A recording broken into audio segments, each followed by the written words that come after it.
Ce week-end, 2 rencontres liées à la transition au Mali sont attendues. Il y a d'abord le début des assises nationales de la refondation samedi et le lendemain, un sommet des chefs d'État de la CEDEAO. 2 rencontres qui aborderont, entre autres questions, la durée de la transition.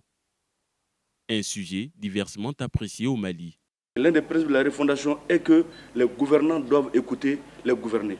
Donc ils ont compris que le peuple veut vraiment la prolongation. Nous le voulons parce que tout simplement, nous pensons qu'il faut fonder d'abord les bases. Nous le voulons parce que tout simplement, nous pensons qu'il faut refonder le pays. Nous le voulons parce que tout simplement, nous pensons qu'il faut donner du temps. On dit que même un jour n'augmente pas sur les 18 mois. Mais on est en train de sentir qu'ils sont en train de demander une augmentation. C'est ça là où il y a le problème. Parce qu'ils ont juré devant les gens, ils ont juré devant la CEDEAO que même une seule journée ne va pas augmenter sur les 18 mois. Parce que s'ils ont fait ça, même l'argent qui rentre ne rentre pas et ne sort pas. Et s'ils ont bloqué les salaires, qu'est-ce que la population va faire? Toujours à Gao, Kader Touré se pose également des questions, notamment concernant l'issue de la transition. Pour la transition au Mali, aujourd'hui, moi je suis très sceptique. Je suis très sceptique en ce sens que jusqu'à preuve du contraire, nous n'avons pas une image de la destination, de la finalité de la transition au Mali. Et ce qui m'inquiète le plus, c'est qu'aujourd'hui, pratiquement la société malienne est divisée par rapport justement à la transition. Les partis politiques, la société civile, même les militaires. Et lorsque tel est le cas, ça fragilise un peu toutes les chances d'aller de l'avant. Ça veut dire que les Maliens, tous ne sont pas convaincus de la direction qu'est en train de reprendre justement cette transition-là. Ce qui fait défaut, selon le président de l'Observatoire pour les élections et la bonne gouvernance au Mali, c'est le non-respect des engagements pris, notamment la tenue d'élections dans un délai de 18 mois. Si on se réfère aux textes juridiques nationaux et internationaux, comme le protocole régional de la CEDEAO, la charte de la démocratie, la transition a un rôle. On a sorti de la démocratie, on doit revenir dans la démocratie, et donc on donne un temps court pour que la transition puisse se dérouler. Et tous les textes internationaux disent que l'armée doit être républicaine, être soumise au pouvoir politique, au pouvoir civil. Donc la conquête et l'exercice du pouvoir revient aux civils, donc aux partis politiques. Et si on se réfère à ça, les 18 mois qui ont été donnés pour la transition devraient suffire pour sortir de cette période transitoire. Parce que l'armée n'a pas vocation à conquérir et à exercer le pouvoir politique. C'est ce que disent les textes.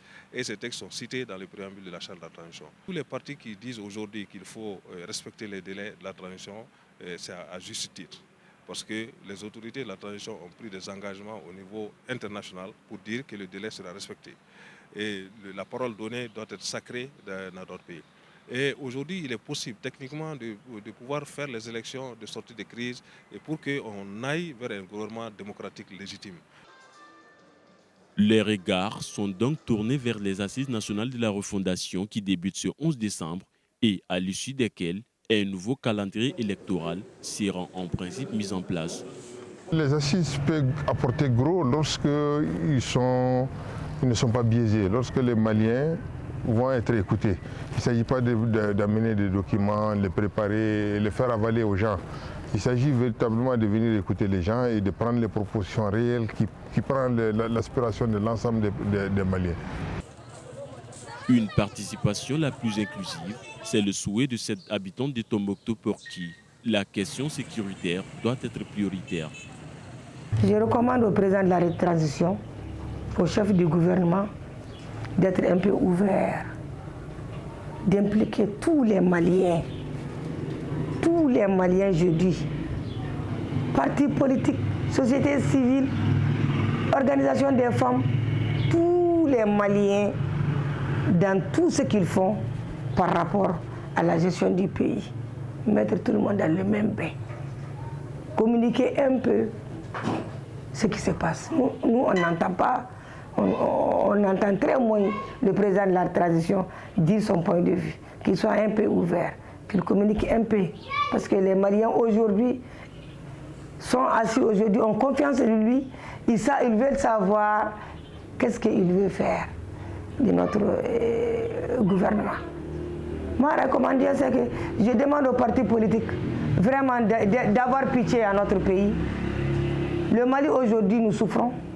Nous qui sommes dans le nord aujourd'hui, Dieu seul sait quelle souffrance nous vivons. Vraiment, de tout faire pour sécuriser le nord, sécuriser le centre et sécuriser tout le Mali. Est-ce une rencontre de trop? Pour l'analyse politique Boubacar Bokoum, c'est plutôt l'occasion d'engager un dialogue franc et sincère. Le dialogue national inclusif a été organisé par un régime. À quelle fin? Nous n'en savons absolument rien.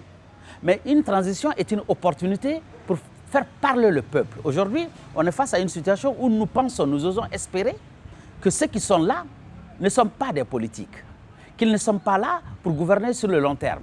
Donc, ils sont là juste pour une période transitoire. Donc, s'ils organisent un dialogue, ça veut dire qu'ils veulent écouter le peuple et comprendre qu'est-ce qu'il faut mettre sur la place. Alors que le dialogue national a été quand même organisé par Ibrahim Boubacar Keïta, qui était un politique, qui a sa vision. Et on a vu que le dialogue était vraiment biaisé. Donc ce n'était pas un dialogue, même s'il y a eu des résolutions pertinentes, on a vu comment ces résolutions ont été mises au placard. Et si aujourd'hui, cette transition plutôt se trouve face à des difficultés, à des problèmes d'orientation, et qu'ils se mettent dans la logique d'écouter le peuple pour comprendre dans quelle direction il faut aller, qu'est-ce que le peuple veut réellement. Alors si le dialogue il est franc, sincère et que c'est une émanation de la volonté populaire depuis la base jusqu'au sommet, si le mécanisme il est mis en place comme cela est dit, je pense que ça ne fait qu'apporter une valeur ajoutée. Je pense qu'un dialogue, ce n'est jamais de trop. Si la sécurité semble être l'enjeu qui préoccupe le plus pour tenir des élections sur toute l'étendue du territoire malien, il y a bien d'autres points non négligeables, précise Boubacar Seydou Traoré. Il y a le fait sécuritaire sur le terrain qui est souvent mis en avant. Mais ce n'est pas le seul fait, parce qu'en mettant en avant l'aspect sécuritaire, on oublie d'autres enjeux. Il y a d'abord l'enjeu financier. Pour faire des élections, il faut de l'argent. On sait que le pays fait face à un déficit budgétaire assez important et que les financements ne sont pas présents. Ensuite, il y a un autre aspect, cela concerne vraiment le cœur des élections, à savoir le fichier électoral. On a vu que l'État a lancé les opérations de révision des listes électorales et au 31 octobre, il y a très peu de Maliens qui s'étaient déplacés pour aller répondre à cette opération. On a vu qu'il y avait eu seulement 23 000 transferts et à peu près un peu plus de 40 000 radiations et que globalement, moins de 2% des jeunes s'étaient rendus à cette opération. Donc ce sont des chiffres qui inquiètent et qui posent justement la problématique du fichier électoral. Donc il va falloir du temps pour améliorer ce fichier électoral et permettre en tout cas d'aller vers des élections crédibles et transparentes. Aujourd'hui, il va falloir réfléchir sur la question parce qu'on ne peut pas d'un seul coup imposer un organe.